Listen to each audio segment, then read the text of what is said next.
السلام علیکم، نمسکار، ست سری اکال اینڈ گڈ ایوننگ. میں ہوں ارزو کاظمی اور آپ دیکھ رہے ہیں پوائنٹ آف ویو. ہمیں جی جوائن کیا ہے ڈاکٹر اظہر حسن صاحب نے. آپ سب سر کو جانتے ہیں اور چینلز پہ دیکھتے بھی رہتے ہیں. بہت شکریہ کہ آج آپ آئیں. Thank you so much. Thank you, بہت شکریہ آپ نے بلایا. اور کیسا چل رہا ہے ڈاکٹر صاحب؟ سب سے پہلے رمضان کیسا چل رہا ہے؟ میں تو دیکھیں آج میرا روزہ بھی تھا اور روزے کے دوران میں آپ کا شو کر رہی ہوں اور اسی لیے میں کھجور بھی لے کے بیٹھی ہوں، پکوڑے لے کے نہیں بیٹھی ہوں. تو آپ سے اچھا کوشچن کے سوری، بعد میں میں آپ کھجور کو کھاتی رہوں گی. اچھا میرے سامنے افطار کریں گے؟ جی اچھا چلیں، بڑی اچھا کر لیا آپ نے. اچھا ہو گیا ٹائم؟ کر لیا ہے بالکل، ابھی اذان ہوئی ہے تو افطار میں نے کر لیا. اور جوس بھی میرا رکھا ہوا ہے ساتھ میں اپنی آڈینس کو بھی دکھا دوں. اور پکوڑے جو مجھے بڑے پسند ہیں وہ میں بہرحال بعد میں کھاؤں گی. لیکن رمضان جی بالکل ٹھیک چل رہا ہے، اور امید ہے کہ آپ رمضان سے فائدہ اٹھا رہی ہیں. جی یعنی رمضان سے کیا فائدہ؟ یہ دیکھو ہمارے یہاں ایک روایت بن گئی ہے کہ وہ کسی زمانے میں وہ بچپن میں ہمیں کتاب میں لگ رہے تھے پاکستان میں روحانی خزائن، وہ روحانی خزینے بتاتے رہتے ہیں سارا وقت. بھائی جو جسمانی فائدے ان پہ اگر آپ غور کریں تو آپ آئی ڈونٹ نو کہ آپ کو یہ معلوم ہے یا نہیں، کیونکہ اینٹی ایجنگ ایجنٹس اس میں ریسرچ کرتا ہوں.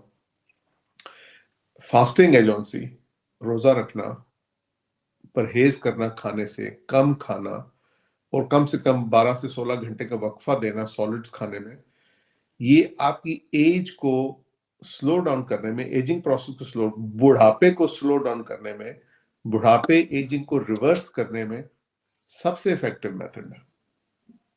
یعنی اور بھی بہت سی اسٹریٹجیز ہیں جو اڈاپٹ کی جا سکتی ہیں، اور اب میڈیسنز پہ بھی کام ہو رہا ہے، اور ہربل میڈیسنز پہ بھی کام ہو رہا ہے، سپلیمنٹس پہ بھی کام ہو رہا ہے. میں آپ کو بتا سکتا ہوں، اگر آپ کوئی پروگرام کر لیں میں آپ کو پروگرام کر کے بتا دوں گا اس پہ.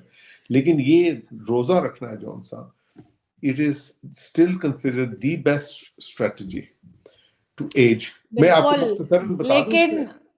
لیکن میں یہ بھی بتا دوں کہ بالکل میں جی الحمدللہ روزے رکھ رہی ہوں، پکوڑے بھی کھا رہی ہوں، اور رمضان کا سب سے اٹریکشن جو مجھے آتی ہے وہ یہی کہ پکوڑے بنتے ہیں اس میں.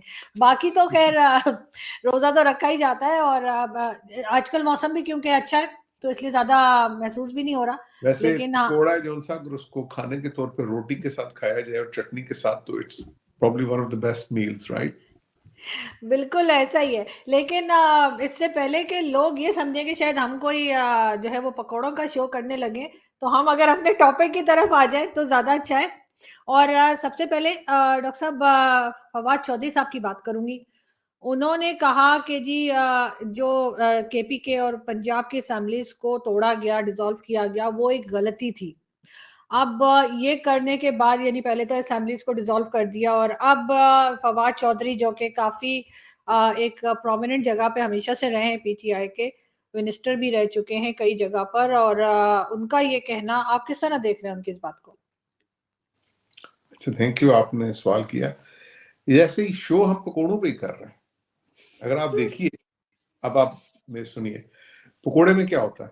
پکوڑے میں آپ بیسن کے ساتھ مرچی، آلو، سبزی ملا کے اس کا ایک مکسچر بناتے ہیں. تو یہ جیسے آپ کی حکومت ہے جون سا، وہ پکوڑا حکومت ہے اس وقت، ٹھیک ہے. لیکن اس کے بعد اس پکوڑے کو کیا کیا جاتا ہے؟ اس کو تلا جاتا ہے، ٹھیک ہے. اس کو جون سا اس کے اندر تلا جاتا ہے. اب آپ دیکھ لیں خان صاحب جون سے وہ تلے جا رہے ہیں پکوڑے کی طرح، وہ خود تلے جا رہے ہیں. اور آپ مریم بی بی کو دیکھیں کہ چونکہ ان کی دلی خواہش پوری نہیں ہو رہی ہے سرٹن چیزوں میں، تو وہ خود اپنے آپ کو پکوڑے کی طرح تل رہی ہیں، جلتی بھولتی باتیں کرتی رہتی ہیں. تو پکوڑے کی آپ کی انالوجی ہے جون سی بڑی اچھی ہے. اس کے بعد ہوتا یہ ہے کہ پکوڑا جون سا چونکہ وہ کیسا بھی بنا ہوا ہو، ظاہر آپ کو بھوک لگی ہو تو آپ کھائیں گے. تو پاکستان کو بھی انہوں نے پکوڑا بنایا ہوا، اس کو ہر حال میں کھانا ہی کھانا ہے انہوں نے.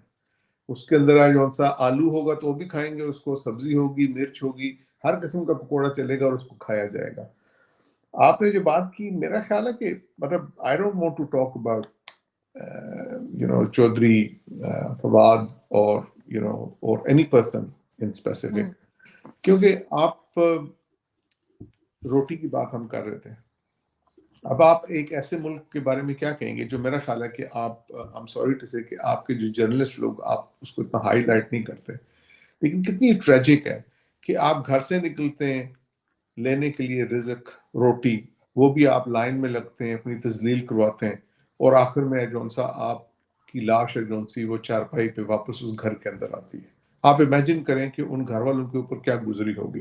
ہمارا بھی کوئی پیارا ہے جون سا ہم سے بچھڑ جائے تو کیا حالت ہوتی ہے انسان کی۔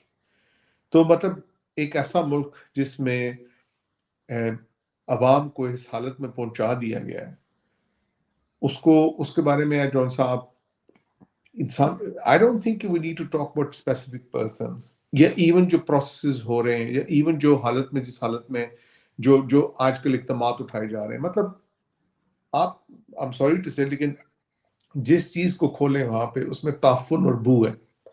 مثلا اتنی ڈویژن ہو گئی ہے اور اتنی جون سا اس کے بارے میں پارٹیسن شپ ہو چکی ہوئی ہے، پارٹی بازی اتنی کی جا رہی ہے، اتنا تعصب ہے اور اتنی نفرتیں ایک دوسرے سے کہ چھوٹی چھوٹی چیزوں کو بھی آپ دیکھ لیں تو اس کو بڑھا چڑھا کے شور مچا کے پیش کیا جاتا ہے۔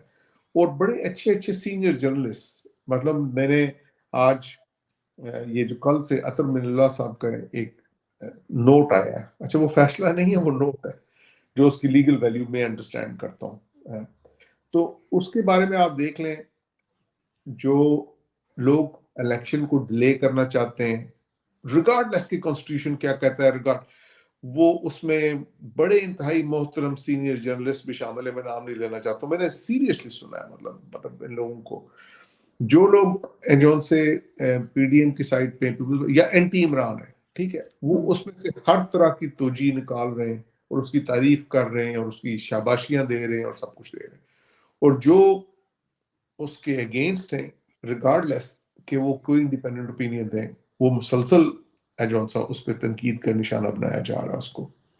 اور عطر من اللہ صاحب جون سے آپ کو پتا ان کے بڑے اچھے فیصلے ہیں انسانی حقوق کے بارے میں، اور ان کی ایک سرٹن سٹینڈنگ تھی چودھری افتخار کی جب وہ مشرف کے اگینسٹ جون سا تحریک چلی تھی اس میں بھی۔ لیکن اب ایک طرف وہ خود اب اس نوٹ کو دیکھ لیں جو انہوں نے نوٹ لکھا ہے، انہوں نے کہا کہ جی ہمیں سیاست سے باہر رہنا چاہیے، ہمیں سیاسی حصہ نہیں بننا چاہیے، فیسیلیٹیٹ نہیں کرنا چاہیے، یہ سب کہنے کے بعد خود اس کے اندر بے تحاشا سیاسی کومنٹس دے دیے کہ جی یہ عمران خان کی وجہ سے جھگڑا پھیلا ہوا ہے، یہ آنا ہی نہیں چاہیے تھا۔ سو اگر آپ یہ کسی خود مطلب دس از دا کائنڈ آف، میں یہ نہیں کہہ رہا ہوں کہ ان کی ذات پہ میں کوئی اٹیک کرنے کی کوشش کروں، لیکن میں یہ شو کروں کہ انہوں نے ان کا جو نوٹ بھی ہے نا وہ in it self Pakistani society اور پاکستانی معاشرے اور پاکستان کی جو سیاسی حالات ہیں اس پہ ایک بہت بڑا تبصرہ ہے کہ وہ کیسے ایک بات کو کہہ بھی رہے ہیں کہ یہ غلط ہے اور ساتھ وہ خود کر بھی رہے ہیں۔ تو ہر کوئی مطلب آپ کسی پولیٹیشین کو لے لیں، کسی جرنیل کو لے لیں، کسی چیز کو لے لیں، بات یہ ہے کہ آپ ہر دفعہ کہتی ہوں گی کہ میں شاید وہ کسی پٹے ریکارڈ کی طرح بات کرتا ہوں، لیکن اوپینین اب آپ اس کو دیکھ لیں، جب لاسٹ ٹائم آپ کو میں نے دی تھی کہ اوپینین وہی بنتی ہے کہ جو اشرافیہ ہے وہ لوٹ کھسوٹ رہی ہے، اور اس کے اندر اس نے ہر طرح کی ایسی چیز کی بھی ہے جس کے اندر عوام ہے جون سا وہ ایک پلیٹ فارم پہ اکٹھے بھی نہ ہو۔ یعنی میں نے آپ کو لاسٹ ٹائم بتایا تھا جب ہم بات کرتے ہیں عمران خان صاحب کی، خان صاحب کے ساتھ کس قسم کے لوگ ہیں، جو میرے تجزیے کے نزدیک 4 قسم کے لوگ ہیں خان صاحب کے ساتھ۔ وہ لوگ جو نظریاتی طور پہ شروع سے ان کے ساتھ ہیں، جو لوگ ان کو راستے میں آ کے ملے 2013 میں، پھر بہت سے لوگ جو 2018 کے بعد ان کے ساتھ سیاسی مفادات میں آ کے لگ گئے، اور ایک بہت بڑی سگنیفیکنٹ میجورٹی نہیں ہے تو سگنیفیکنٹ مائنورٹی ایسی ہے جو ان کے ساتھ صرف اس لیے جڑی ہوئی ہے کیونکہ ان کو دوسرے لوگوں کے وہ اینٹی ہیں، پی ڈی ایم میں سے کسی کے بھی وہ اینٹی ہیں، ان کو ان سے نفرت ہے یا ان کو پسند نہیں کرتے، ان کو جو بھی سمجھتے ہیں، تو اس لیے وہ ان کے ساتھ جڑے ہوئے، اور الٹرنیٹو ان کو کوئی نظر نہیں آتا ہے عمران خان کے علاوہ جس کے لیے وہ جڑ سکے۔ الٹرنیٹو کریٹ کرنا بھی بڑا مشکل ہے اس طرح چھوٹے سے اس کام میں۔ لیکن دیکھا جائے تو عوام کی یہ صورتحال کیوں پہنچی ہے پاکستان کے اندر ہے جو سے پاکستان کی اکانومی کیوں اس نہج پہ پہنچی کہ آپ کو آئی ایم ایف سے بار بار قرضے لینے پڑتے ہیں، قرضہ لینے کے لیے اس دفعہ ذلیل ہونا پڑ رہا ہے، آپ کو خوار ہونا پڑ رہا ہے، اور کوئی آپ کے دوست ممالک آپ کو قرضہ دینے کے لیے تیار نہیں ہے۔ اول تو قرضہ لینے کی ضرورت کیا ہونی چاہیے، 22 کروڑ کا ملک ہے، رائٹ، اور 24 ہو گئے سر اب تو، ہاں چلو 24 کروڑ، تو 24 کروڑ کا ملک ہے جو ان اٹ سیلف پاپولیشن جو ہوتی ہے اس کے اپنے فوائد بھی ہوتے ہیں، اور ینگ ملک ہے، لیکن ہیومن کیپٹل پہ کبھی کوئی انویسٹمنٹ نہیں ہوئی ہے، تو اس لیے اکنامی اور جون سا انسٹیٹیوشنز کو بننے نہیں دیا گیا۔ دیکھیں میں آپ مجھ سے یاد ہے آپ کو شاید چند دن پہلے آپ بات کرتے ہوئے ہم ڈسکس کر رہے تھے کہ جو ٹی وی چینل پہ نہیں تھا کہ یہاں پہ جون سا ویسٹ کے اندر ہے جون سا وہ جو ترقی یافتہ ممالک ہیں ان کے نظام کو اگر آپ دیکھیں تو اس میں کیا چیز ہے جو چیزوں کو چلاتی رہتی ہیں، وہ ہے انسٹیٹیوشنز، ادارے جو لوگوں سے بڑے بھی ہوتے ہیں اور وہ ٹھیک ہوتے ہیں، پھر ان اداروں کو قانون کی اور آئین کی پروٹیکشن دی جاتی ہے۔ اب وہ قانون اور آئین انسان کا بنایا ہوا ہوتا ہے، وہ کبھی 100% ٹھیک نہیں ہو سکتا، اس میں ضرور کسی نہ کسی چھوٹے طبقے کو کچھ نہ کچھ نقصان ہوتا ہے، کوئی نہ کوئی اس سے ناخوش رہتا ہے، لیکن اوور آل اس نظام کو چلانے کے لیے، پاور کو چینج کرنے کے لیے، پاور ڈائنامکس کو بیلنس رکھنے کے لیے اور معاشرے میں کسی حد تک، بہت حد تک انصاف کو قائم رکھنے کے لیے وہ نظام کو ہے جون سا اس قوانین کے تھرو پروٹیکٹ کرتے ہیں، جس میں جس کی ایگزامپلس میں بھی آپ کو کچھ مثلا for example India is an example of that actually اس وقت۔ حالانکہ آپ کہہ سکتے ہیں کہ میجورٹیرین ڈکٹیٹرشپ ہے جون سا وہ بنتا جا رہا ہے، لیکن کسی حد تک چونکہ نظام چل رہا ہے تو وہ چل رہا ہے۔ تو اس کے بعد ان قوانین کو بناتے ہیں، اس کے بعد وہ اپنی ساری نسلوں کو اس میں ایک یہاں سے تربیت دیتے ہیں، ٹرین کرتے ہیں، ان کو ایجوکیٹ کرتے ہیں کہ بھئی یہ قانون ہے، یہ آئین ہے، اس دائرے کے اندر رہ کے آپ نے بیلنس طریقے سے چلنا ہے اور اس کو ماننا ہے اور اس کا احترام کرنا ہے۔ تو اس کے لیے چاہے کوئی بھی ان کو کاسٹ ہے جو آپ کو انڈیویجولی دینا پڑے and all that۔ پھر اپنی ذاتی خواہشات اور ذاتی چیزوں کو جو سا وہ پبلک سٹیج میں ایک لمٹ تک لے کے جاتے ہیں، اس سے آگے ان کو اجازت نہیں ہوتی، اگر ہو تو نظام ایسا بنا ہوا ہے کہ وہ اس ایک بندے کو باہر پھینک دیتا ہے، اگر وہ قانون کو توڑے تو اس کو پکڑ لیتا ہے، چاہے وہ اب ایگزامپل ٹرمپ کی دیکھ لیجیے، پریزیڈنٹ ٹرمپ ہیں جون سے آخر کوئی بھی ان کی بات میں نتیجہ نکلے عدالت کا، لیکن وہ پکڑے گئے، وہ بلائے گئے، ان کو جانا پڑا اس کے اندر، ٹھیک ہے۔ ہمارے یہاں تو یہ حالت ہے کہ نواز شریف صاحب ہیں جو ان سے ان کو عدالت سے سزا ملی، 4 ہفتے کی وہ چھٹی لے کے گئے، ضمانت ان کی انہوں نے دی، جو آج کل وزیر اعظم پاکستان ہے، 2 سال سے باہر بیٹھے ہوئے اور اوپر سے کہتے ہیں کہ میں عدالت کے فیصلے کو نہیں مانتا۔ خیر اینی وے ریگارڈلیس کے مطلب آپ ان کے ساتھ ہیں یا ان کے خلاف ہیں، تو اس لیے یہ جو نظام ہم نے کیا ہے، بنا دیا، اس میں آپ دیکھ لیں بل مطلب قومی اسمبلی قرارداد پاس کر رہی ہے، 372 ممبر ہوتے ہیں قومی اسمبلی کے، 42 ممبرز نے اس قرارداد پہ سائن کیا ہے۔ اس قرارداد کی کوئی ویلیو نہیں ہے سوائے اس کے گو پولیٹیکل کھپ خانہ ہے اور شور ہے۔ اسٹیبلشمنٹ ہے جون سی آپ کی پیچھے بیٹھی ہوئی، I don't know کہ کیا دیکھ رہی ہے، whatever they're doing but they're doing it۔ وہ کہتے ہیں، وہ نصرت جاوید صاحب کا ایک ٹرم یوز کرتے ہیں کہ ماسٹرلی ان ایکٹیویٹی ہے جون سا وہ کر رہے ہیں، چپ چاپ بیٹھے ہوئے دیکھ رہے ہیں کہ کیا ہو رہا ہے۔ شاید ان کی وار گیمنگ میں یہی شامل ہوگا، لیکن جو پاکستان کی سیاسی، معاشی اور معاشرتی حالت ہے وہ بتدریج گرتی جا رہی ہے اور بگڑتی جا رہی ہے، اور مہنگائی کی وجہ سے خاص طور پہ عوام ہے جو سا آپ تصور کرتے ہیں نارملی کہ عوام اس سٹیج پہ باہر آ جانا چاہیے، باقی ملکوں میں آپ سوچتے ہیں کیوں باہر نہیں آئے؟ مثلاً اس کی 2 وجوہات ہیں۔ وجہ نمبر 1 یہ ہے کہ ہیومن کیپٹل پہ ہم نے کبھی کوئی توجہ نہیں دی، ان کو ایجوکیٹ نہیں کیا، ان کو تربیت نہیں دی، ان کو سٹیک ہولڈر نہیں بنایا، ٹھیک ہے۔ اب اس کی ہم مثال لیں، اسرائیل کو دیکھیں۔ اسرائیل میں نیتن یاہو کی حکومت آئی، نیتن یاہو کی حکومت کے اندر کچھ رائٹس ایکسٹریمسٹ ہیں، right wing extremist, ultra orthodox Jews ہیں، ٹھیک ہے۔ انہوں نے آ کے بل پاس کرنے کی کوشش کی ہے جس سے وہ اپنی جوڈیشری کی پاورز کو ریڈیوس کریں گے، ان کو کم کریں گے، ان کے پر کاٹیں گے، اور اس میں بہت سے لوگ کہتے ہیں کہ چونکہ نیتن یاہو کے اپنے خلاف ایک وہ وہ چل رہا ہے، ان کا کیس چل رہا ہے کرپشن کا، تو وہ اس کے اپنے پرسنل انٹرسٹ نہیں ہو۔ اس کے خلاف کتنی پروٹیسٹ ہوئی، یعنی پروٹیسٹ اس لیول تک گئی ہے کہ لوگوں نے حکومت کے فنکشنریز نے کام کرنے سے انکار کر دیا، اور ان کا سب کا مطلب نظر کیا تھا کہ ہم اپنی ڈیموکریسی کا جو نظام ہے ٹھیک ہے، جس میں جوڈیشل جو پاور ہے جتنی ہے اس کو ہم کم نہیں ہونے دیں گے۔ تو وہ جو لاکھوں لوگ روز رات کو نکل رہے تھے، جو مختلف ایمبیسیز ان کی بند ہو رہی تھی، جو ان کے ایئر لائن پائلٹس جو ان سے وہ جہاز اڑانے سے انکار کر رہے تھے، جو ان کے گورنمنٹ فنکشنریز کے اندر حصے دار بن رہے تھے، وہ کس چیز کو پروٹیکٹ کر رہے تھے؟ وہ اپنے اس نظام کو پروٹیکٹ کر رہے تھے جس کے اندر نمبر 1 وہ سمجھتے ہیں ان کی سٹیک ہے، کیونکہ ان کا فائدہ ہے، ان کا فیوچر ہے، ان کے بچوں کا فیوچر ہے، سب کچھ ہے۔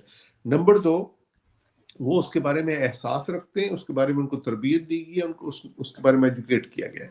سو سب سے پہلے ہم نے یہ کیا کہ ہم نے جون سا پہلا فنکشن، ہم نے کبھی ہیومن کیپٹل پہ کوئی توجہ نہیں دی. اس کے نقصانات ہمیں پولیٹیکل نقصانات بھی آج ہمیں نظر آ رہے ہیں، معاشی نقصانات بھی نظر آ رہے ہیں، اور معاشرتی سوشل نقصانات بھی نظر آ رہے ہیں، کیونکہ ہم نے ہیومن کیپٹل کو کبھی وہ ہی نہیں دیا. اچھا، لیکن ہمیں جو لیکن chaos ایک چیز دیکھیں مجھے ایک جی سیکنڈ سوری پلیز، دوسرا میں فیکٹرز کا بتانا چاہ رہا ہوں کہ دوسری ریزننگ کیا ہے. دوسری ریزننگ یہ ہے کہ آپ سوشل انریسٹ کہہ رہے ہیں نا کہ آپ کو نظر نہیں آ رہا، لوگ پولیٹیکلی سڑکوں پہ نظر نہیں آ رہے، لیکن کرائم ریٹ بڑھ گیا ہے نا پاکستان کے اندر، پیٹی کرائم بھی بڑھ گیا ہے. ٹھیک ہے، چوریاں، ڈاکے، چھیننا موبائل کا، 20 چھوٹی چھوٹی یہ جو ہے جھوٹ، فراڈ، یہ سب بڑھ گئے. یہ بھی کیوس کی ایک صورت ہے. اور پولیٹیکل کیوس اس لیے وہ نہیں آ رہا کیونکہ اس وقت لوگوں کو ایک لحاظ سے یہ جو پارٹی بازی بنی ہوئی ہے، ہماری مختلف پارٹیاں بنی ہوئی ہیں، اور خان کی پارٹی کے ساتھ جو لوگ لگے ہوئے وہ اپنی بہت سی کتھارسس اس کے تھرو کر رہے ہیں. میں ایک سوشل انالیسس کرنے کی کوشش کر رہا ہوں یہاں پہ کہ کیوں لوگ باہر نہیں آ رہے. وہ کیوس آپ کو چوری کی صورت میں، کرائم کی صورت میں، وہ جون سا بڑھتے ہوئے سوشل انریسٹ ہے جون سا اس صورت میں ضرور نظر آ رہا ہے. ٹھیک ہے، ایک دوسرے کو لوگ مار رہے ہیں، لیکن بیکاز اگین غیر تربیت یافتہ ہیں، کمزور ہیں، بھوکے ہیں، ان کو اتنا بھوک اور غربت میں رکھا گیا ہے کہ they are not even strong enough to have a coherent thought process کہ ہم نے مگر کس طریقے سے کرنا ہے. اس ایک کے چیز ہے، بعد ایک منٹ ڈاکٹر صاحب، ایک چیز ضرور ہے یہاں پہ کہ اگر ادارے اپنی جگہ صحیح کام کر رہے ہوتے تو پھر تو عمران خان تو کم سے کم پرائم منسٹر نہیں بن سکتے تھے. وہ جس طرح سے پرائم منسٹر بنے ہیں، یہ بات تو جو ہمارے پہلے آرمی چیف تھے باجوہ صاحب وہ بھی کئی بار بتا چکے ہیں کہ جی ان کو بنایا گیا، ان کو لایا گیا. اور اگر عدالت کا احترام نواز شریف صاحب نہیں کر رہے، دوسرے لوگ نہیں کر رہے، بالکل نہیں کر رہے، غلط کر رہے ہیں وہ لوگ. لیکن عمران خان کو بھی تو بلایا جاتا ہے، وہ جاتے ہی نہیں عدالت میں، باہر آ کے بیٹھ جاتے ہیں. اتنا مجمع لے کے ان کا سوشل میڈیا جو ہے وہ ہر جگہ لکھ دیتا ہے کہ جی خان صاحب فلانی جگہ پہ جو ہے وہ عدالت میں جا رہے ہیں، آپ سب لوگ آ جائیے. بات اس کی نہیں ہو رہی ہے کہ پی ٹی آئی غلط کری، بات یہ ہو رہی ہے کہ ہر پولیٹیکل پارٹی جو ہے وہ کہیں نہ کہیں جا کر اسٹیبلشمنٹ کے انڈر کام کر رہی ہے، چاہے وہ پی ایم ایل این ہو، پیپلز پارٹی ہو، یا چاہے وہ پی ٹی آئی ہو. یہ چیز ابھی تک جو ہے وہ ثابت نہیں ہو سکی کہ یہ لوگ سیاست سے باہر گئے ہیں، کیونکہ ابھی بھی وہی کچھ چل رہا ہے. چلے آپ نے اپنی بڑھاس نکال لی تو اب میں بول سکتا ہوں. دیکھیے، میں نے شروع میں کہا تھا کہ آپ آج کے اس پروگرام کو اگر ہم ان لوگوں کی شخصیات سے اور انسانوں سے بالا تر رکھنے کی کوشش کریں زیادہ نہیں بہتر ہوگا. میں شخصیات کی بات کیونکہ نہیں کر رہی، میں بات یہ کر رہی ہوں کہ اسٹیبلشمنٹ جو ہماری ہے، چاہے اس میں ججز بھی شامل ہیں، اس میں آرمی بھی میں شامل ہے، اسی ایجنسیز طرف بھی آ رہا ہوں. شامل ہیں. یہ لوگ جب تک باہر نہیں جائیں گے پولیٹیکل پارٹیز اسی طرح خوار ہوتی رہیں گی. نہیں، وہ میں اسی طرح یہی بات کرنے لگا ہوں کہ ادارے بنائے نہیں گئے. ٹھیک ہے، اس کے بعد عوام کو وہ تربیت نہیں دی گئی. عوام کا جون سا اس کو سب سے بڑا اس کو غربت میں رکھا گیا، اس کو سیاسی شعور اس کا کم رکھا گیا. اور ادارے ہمارے سارے ایکسٹریکٹیو ہیں. ایکسٹریکٹیو سے مراد یہ ہے کہ وہ لوٹ کھسوٹ کرتے ہیں. وہ لوٹ کھسوٹ کر کے اس کے اندر، اب پاکستان کے اندر ہے جون سا، آپ کو میں ایگزامپلس دیتا ہوں، سرٹن ایگزامپلس دیتا ہوں، کیونکہ میں یہ کہتا ہوں کہ یہ جو نظام ہے اس میں یہ نہیں چل سکتا. میں آپ کو 4-5 ایگزامپلس دیتا ہوں. جاپان کی ایگزامپل نمبر 1. جاپان ہے جون سا سیکنڈ ورلڈ وار میں اس نے ریزائن کی، مطلب وہ ان کی پوری حکومت نے ریزائن کیا، اس کے اوپر امریکہ کا قبضہ رہا کسی حد تک، انفارمل سا. اور وہاں پہ جون سا سارا انہوں نے ہتھیار ڈالے، انہوں نے ڈیفیٹ اپنی ایکسیپٹ کی. ٹھیک ہے، اس کے بعد جاپان کی اکانومی اور اس کا رائز دیکھا جائے، اس کی بیسس کیا تھی؟ اور اس دوران جاپان کے اندر وہاں سے لے کے ہر 1.5-2-3 سال کے بعد حکومت بدلتی رہی. ٹھیک ہے، لیکن جاپان کی اکنامک ترقی اور اس کی سوشل پروگرس نہیں رکی. کیوں نہیں رکی؟ اس لیے کہ جو ادارے اس کے اندر تھے وہ ٹھیک کام کر رہے تھے، ریگارڈلیس کہ کون آ جا رہا تھا پولیٹیکل سین پہ، سوشل سین پہ، اکنامک سین پہ. اور اس کے علاوہ جو وہاں کی سوسائٹی اور وہاں کی جو بیسک ہیومن کیپٹل تھا، جو اس کی پہلے ڈیولپمنٹ ہو چکی تھی پری فرسٹ ورلڈ وار، میجی ریولوشن کے بعد، وہ جو ڈیولپمنٹ ہو چکی تھی وہ ایک لیول پہ پہنچ چکی ہوئی تھی، جس کے بعد جون صاحب وہ اکنامک پروگرس ہوتی ہے. چائنا کی اگزامپل لے لیں، کوئی ڈیموکریسی نہیں ہے. کیوں وہاں پہ ترقی ہوئی بھی ہے اتنی زیادہ؟ اگین اسی وجہ سے ہیومن کیپٹل پہ اتنی زیادہ توجہ دی گئی کہ جب مارکیٹ ریفارمز کی چائنا نے تو چائنا جون سا اس کے پاس اتنا ہیومن کیپٹل موجود تھا جو سب پروڈیوس کر سکتا تھا، جو ترقی دے سکتا تھا. انسان ترقی دیتے ہیں نا اپنی قوموں کو، جیسے میں اپنے پروگرس کے لیے کام کروں گا، آپ اپنے لیے کریں گی، ایکس وائی زیڈ اپنے لیے کرے گا، اور ہم جب اکٹھے ایک گروپ میں شامل ہوں گے تو ہم سب کی پروگرس اس گروپ کی پروگرس بن جائے گی. ساؤتھ کوریا کو لے لیں. ساؤتھ کوریا جو سا 60s میں آ کے پاکستان کے ماڈل کو پڑھنے کی کوشش کر رہے تھے. اگین کیا کیا انہوں نے پچھلے 25-30 سال 50 سال کے اندر؟ انہوں نے انسٹیٹیوشنز کو پکا کیا، انسٹیٹیوشن کو پکا کیا ہے، اور ان انسٹیٹیوشنز کو پکا کرنے کے لیے جو لوگ موجود تھے چائنا میں، جو لوگ جاپان میں موجود تھے، جو لوگ ایون انڈیا میں موجود تھے، میں انڈیا کی ایگزامپل بھی دینے لگا ہوں، وہ انہوں نے اپنی ذات کے اوپر توجہ نہیں دی. انہوں نے اپنی قوم کے لیے انسٹیٹیوشنز کو کیا، انہوں نے اپنی ذات کو پیچھے رکھ کے جو سا اپنے انسٹیٹیوشنز کو چلنے دیے. جس طرح کا بھی آپ دیکھ لیں کہ میں اب آپ کو ویریڈ ایگزامپل دے رہا ہوں. چائنا ڈفرنٹ ہے، جاپان ڈفرنٹ ہے، انڈیا بالکل اس سے ڈفرنٹ ہے، ساؤتھ کوریا کا ماڈل اس سے سلائٹلی ڈفرنٹ ہے، لیکن کامن تھریڈ کیا ہے کہ جو لوگ اداروں کو بنا رہے ہیں وہ اپنی ذات سے بالاتر ہو کے اداروں کو بنا رہے ہیں. وہ اپنی ذاتی غرض اور خواہش کی خاطر برباد نہیں کرتے چیزوں کو اپنے اقتدار کی خاطر. اور ادارے کو بنانے کے ساتھ ساتھ جو انسانی کیپٹل ہے، انسان جو بچے ہیں، جو نئی نسل ہے، جو ان سے بڑی نسل، ہر نسل کو ایک تربیت اور تعلیم اور اس کو اکنامک مواقع برابر کے دیے جاتے ہیں. وہاں ایک نظام انصاف ہوتا ہے جو میرٹوکریسی کے اوپر چلتا ہے. اسرائیل کی اگزامپل لے رہے ہیں، 80 لاکھ کا ملک ہے وہاں پہ، ٹھیک ہے، لیکن اس وقت اس کی اکانومی کتنی پاورفل ہے.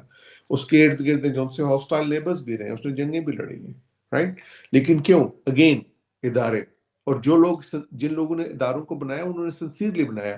وہ جو نکلے تو نکل گئے، انہوں نے پاس آن کر دیا. انہوں نے اس کو اب یہ نہیں رکھا کہ اپنی اولاد کو چھوڑا، اس کی اولاد چھوڑے گی، اس کی بادشاہ کریں گے اور پیسوں کو اٹھا کے باہر لے گئے، اور مطلب یو نیم اینی تھنگ جو ہمارے پاکستانی اسٹیبلشمنٹ میں یا پولیٹیکل لوگوں نے یا جرنیلوں نے جوڈیشری نے نہیں کیا، جو کسی ملک میں نظر نہیں آتا. اٹلی میں بھی جاپان کی طرح میرا خیال ہے ایک ایوریج اگر آپ حکومتوں کا دور حکومت نکالیں تو وہ تقریباً 2 سال بنے گا، 2-2.5 سال.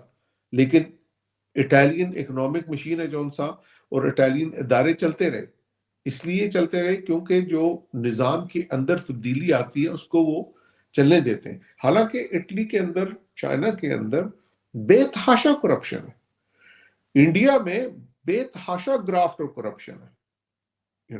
کرپشن ہے جو سا وہ ہر جگہ ہوتی ہے. Corruption is not the issue, ایک اکنامک کاسٹ بن جاتی ہے چیزوں کو کرنے کی، ٹھیک ہے. لیکن نمبر 1 ادارے آپ نے چلائے، ان اداروں کے ساتھ جن لوگوں نے ان کو اسٹیبلش کیا انہوں نے اپنی ذات سے بالاتر ہو کے اپنی ذاتی خواہشات کو، ان کو وہ غلام نہیں بنایا، اداروں کو موو آن کیا. انہوں نے احساس کیا کہ ہم نے کچھ چھوڑ کے جانا لیگیسی، اور اپنی قوم کی تربیت کی، اپنے قوم کے جو سا صحت، اس کی تعلیم، اس کی جو وہ بہتر بنائی. اور اس کے بعد ایسی اکنامک ادارے اور ایک سچویشن کریٹ کی گئی جس کے اندر ہر انسان اپنا ٹیلنٹ ہے جو سا اس کو پوری طرح استعمال کر کے اپنی ترقی کرے، اپنے ساتھ والوں کی ترقی کرے، اپنے گھر والوں کی کرے، اپنے معاشرے کی کرے، اور اس کے ہوتے ہوئے ملک تو خود بخود پہ ترقی کرتا ہے نا. یہ ہم نے نہیں کیا. اس کے بجائے ہم نے کیا کیا کہ ہم نے تقسیم کی. اور یہ جو پولیٹیکل پارٹیاں آپ کے مجھ سے پوچھے میں کیوں نظام کے خلاف ہوں، حالانکہ obviously I'm a civilian، میں چاہتا ہوں کہ ڈیموکریسی ہو، میں نہیں چاہتا ہوں کہ ڈکٹیٹرشپ ہو، اس طرح کوئی چیز ہو. لیکن why؟ کیونکہ یہ جو نظام اس وقت بن چکا ہے نا، جیسے میں نے آپ کو کہا، اگر آج یہ عمران خان صاحب کی شاید پارٹی نہ ہوتی نا، پی ٹی آئی، یا اتنی بڑی پارٹی نہ ہوتی، تو اٹ از کوائٹ پاسبل کہ لوگ سڑکوں پر نکل چکے ہوئے ہوتے ہیں. سوشل انریسٹ ہے جو سا. تو ہمارے یہاں جو ادارے، ہمارے جو ایکسٹریکٹیو اشرافیہ ہے، وہ اشرافیہ جو رول کرتی ہے آپ کو، وہ پولیٹیکل پارٹیز کو بھی یوز کرتی ہے عوام کو ڈیوائیڈ کرنے کے لیے، عوام کا جو غصہ اس کو ڈسیپیٹ کرنے کے لیے، اس کو غم و غصے کو کم کرنے کے لیے، اس کو چینلز دیتی ہے اپنی انرجی کو، اور وہ فوکس نہیں ہونے دیتی کہ اس اشرافیہ کو جونسا اور اس نظام کو بدلا جائے. جب یہ بدلے گا، اس کے بجائے ایک ایسا نظام آئے گا جو بیسڈ ہو میرٹوکریسی پہ، جو بیسڈ ہو انسٹیٹیوشنل اسٹرینتھ پہ، جس میں ادارے بہت زیادہ مضبوط ہوں، قانون مضبوط ہو، آئین مضبوط ہو. جب تک وہ نہیں ہوگا اس وقت تک ہے جون سا. اور اس کا سارا مطمع نظر ان ساری چیزوں کو کیا ہو کہ عوام کی ترقی ہو، کہ عوام کے اوپر پیسے لگیں، انسانوں کا جو ان کی تعلیم، ان کی تربیت، ان کی صحت وہ بہتر ہو، ان کو ایک جسٹ لیکن عدل کا اس نظام میں ملے جس میں وہ ترقی کر سکے اپنی مرضی سے قانون کے اندر رہتے ہوئے۔ ایک چیز ڈاکٹر صاحب اس میں امپورٹنٹ ہے جو کوئی گورنمنٹ جس پہ کام نہیں کرتی، اور وہ ہے پاپولیشن کنٹرول۔ اتنی جو خوفناک، جسے حسن صاحب کہتے ہیں کہ یہ مجمع ہے، قوم نہیں ہے، کہ اتنی زیادہ پاپولیشن ہوگی تو چاہے کوئی بھی گورنمنٹ آ جائے، کوئی ڈکٹیٹر آ جائے، چاہے کوئی بھی پولیٹیکل پارٹی آ جائے، ان کے لیے پاسبل نہیں ہے کہ وہ ان لوگوں کو جابس بھی دیں، ان کو باقی بیسک فیسلٹیز بھی دیں۔ اس کے لیے یہ اگزامپل تو ضرور دیتے ہیں یورپ کی، لیکن یورپین کنٹریز نے اپنی پاپولیشن کو بھی کنٹرول میں رکھا ہوا ہے، بلکہ ان کی آبادی بڑھائی ہمارے کے لوگوں نے، ہندوستان پاکستانیوں نے جا کر۔ نہیں دیکھیں، آئی تھنک پاپولیشن کا جو میں بھی آپ کو پروگرام کرانا چاہیے، اٹ از بٹ مور نوانسڈ، اس کے اندر بہت سے مختلف لیئرز اور اینگلز ہیں۔ اب چین کی پاپولیشن ہے کتنی ہے، ترقی کر ہی رہا ہے نا۔ انڈیا کی پاپولیشن کتنی ہے، ترقی کر ہی رہا ہے۔ تو انڈیویجول پاپولیشن، انڈیویجول غربت اور اوور آل غربت اور امارت ہے جو کسی قوم کی ملک کی، اس میں تھوڑی سی تخصیص، تھوڑا سا فرق ہوتا ہے۔ یہ لیڈ قسم کا میننگ ہے۔ جہاں تک یورپ کی بات ہے اور مغرب کی دنیا کی بات ہے یا جاپان کی بات ہے، تو دے ان ٹربل ناؤ، کیونکہ وہاں ایکچولی پاپولیشن ہے جو اس میں ایجنگ بڑھ گئی ہے اور پاپولیشن ڈکلائن میں ہے، تو جس کی وجہ سے ان کو باہر سے امیگرینٹ ورکر لانا پڑتا ہے۔ اپنے امیگرینٹ ورکر کو لاتے ہیں تاکہ اس اکانومی کو وہ چلا سکیں، کیونکہ لوگ بوڑھے ہو رہے ہیں، ان کی عمریں بڑھ رہی ہیں، بچے کم ہو رہے ہیں، پاپولیشن ڈکلائن میں۔ تو یہ بیلنس ہے نا جو اس میں اچیو کرنا، اور صرف ہم یہ کہہ دیں کہ پاپولیشن ایک ایسا بڑا مسئلہ ہے جس کو بہانہ بنا کے آپ کے ہم ترقی نہیں کر سکتے، تو یہ درست نہیں ہے۔ اس کی اپنے نقصانات ہیں، لیکن اس کے اپنے کچھ ایسی چیزیں ہیں جن سے فائدہ بھی اٹھایا جا سکتا ہے، اور وہ ان سے فائدہ اٹھانا چاہیے۔ اب ہم روتے دھوتے ہیں کہ ہم ہر سال ہے جو پاکستان سے لوگ باہر چلے جاتے ہیں، تو باہر چلے جاتے ہیں، تو ایک لحاظ سے اگر آپ دیکھ لیں کسی ملک اٹھا کے، یو کے میں رہتا ہوں، یا ہر سال رپورٹ آتی ہے اتنے لوگوں نے یو کے سے باہر چلے گئے، اتنے لوگ اندر آ گئے، رائٹ؟ پھر وہ کنٹرول کرتے ہیں اپنی مائگریشن کو، پاپولیشن کو۔ کس کو لاتے ہیں؟ جو انٹلیکچوئل ہو اس کو لاتے ہیں، جو کریٹو ہو اس کو وہ لاتے ہیں، جس کے اندر کوئی ٹیلنٹ ہوتا ہے اس کو وہ لاتے ہیں۔ تو ہمیں جو اس ٹیلنٹ کو اگر بنا کے ایکسپورٹ بھی کرتے رہے، تو پھر ہم کیا کر رہے ہیں؟ ہم سارے کے سارے ٹیلنٹ کو باہر لے جا رہے ہیں۔ تو پھر کیونکہ وہ جب اس ملک کے اندر ہوتا ہے، اس ملک کے اندر اس کو آپ موقع ہی نہیں دیتے کہ وہ اپنے اس نہیں، ٹیلنٹ کو۔ بالکل ہونا چاہیے، لیکن بہرحال پاپولیشن بھی ایک ایشو ہے، ہاں، کم ہو وہ بھی ایشو ہے، لیکن بہت زیادہ بھی ایشو ہے، اس کو بیلنس میں رہنا چاہیے۔ یہ ضرور پاکستان کو وہ بھی سوچنا چاہیے، باقی چیزوں میں سے بھی جس طرح آپ نے بات کی کہ اداروں کو اس طرف بھی توجہ دینی چاہیے، کہ ایک تو اکانومی میں کبھی ہمیں بہت ٹائم ہو گیا شاید کہ ہم نے صرف ڈونیشنز پہ اور اسی قسم کے فنڈز پہ پاکستان چل رہا ہے، خود اپنی جو فیکٹریز پاکستان میں پہلے تھیں وہ بھی بند ہو گئی ہیں، ٹریڈ بھی بند ہو گئی ہے ہر طرح کی، بلکہ اور کمپنیز جو پاکستان کے اندر کام کر رہی ہیں وہ بھی بند ہوتی جا رہی ہیں۔ تو میرے خیال ہے تھوڑا سا اس طرف دھیان دینا چاہیے، بجائے یہ پولیٹیکل جو پارٹیز ہیں آپس میں لڑتی رہتی ہیں۔ دیکھ لیں نا، پہلے دیکھیں یہ اگر آپ اسی پوائنٹ کو اٹھا لیں تو آئیڈیلی یہ سب کچھ ہونے کے بعد کیا اس موجودہ وزیر خزانہ کو رہنا چاہیے؟ سنگل سول ریزن یہ رہ رہے ہیں، اور مفتاح اسماعیل صاحب کو اٹھایا گیا ہے کیونکہ یہ ان کے سمدی ہیں نواز شریف کے۔ یہی میں بات آپ کو کر رہا ہوں نا، ہر چیز ذات خاندان اس پرسن کے اوپر آ جاتی ہے۔ اگر خان صاحب رکھتے ہیں تو اپنے دوستوں یاروں کو رکھتے ہیں، اگر آرمی والے رکھتے ہیں کسی کو تو وہ اپنے دوستوں یاروں کو رکھتے ہیں، جوڈیشری والے کرتے ہیں تو وہ دوستوں یاروں کو کرتے ہیں، پولیٹیشین ہوتا ہے تو وہ دوست یار کو کرتا ہے، خاندان کو کرتا ہے۔ یہی وہ بڑا مسئلہ ہے جس میں سے ادارے نہیں بنتے۔ بالکل ایسا ہی، اور اسی وجہ سے نقصان ہے، کیونکہ جس کو جو کام آتا ہے وہ دینا چاہیے، ملک چلانے کے لیے دوستیاں یا رشتہ داریاں نہیں رکھنی چاہیے۔ اور یہ ہر پارٹی میں دیکھا ہے، نواز شریف صاحب کے زمانے میں بھی یہی سنا کرتے تھے کہ جو اپنے سب دوستوں کو نوازتے ہیں، سب رشتہ داروں کو انہوں نے کوئی نہ کوئی پوسٹ دے رکھی تھی۔ یہی چیز ہم نے عمران خان میں بھی دیکھی، اور جو کہ غلط ہے، ایسا نہیں ہونا چاہیے۔ بہرحال ہم امید کرتے ہیں کہ شاید کسی وقت کوئی اچھی خبر بھی آئے کہیں سے، فی الحال تو کافی لوگ پریشان ہیں اور کوئی خاص اچھی نیوز پاکستان کی طرف سے نہیں آ رہی۔ بہت شکریہ کہ آپ نے آئے گی جوائن کیا۔ انشاءاللہ۔ Thank you. Thank you, thank you.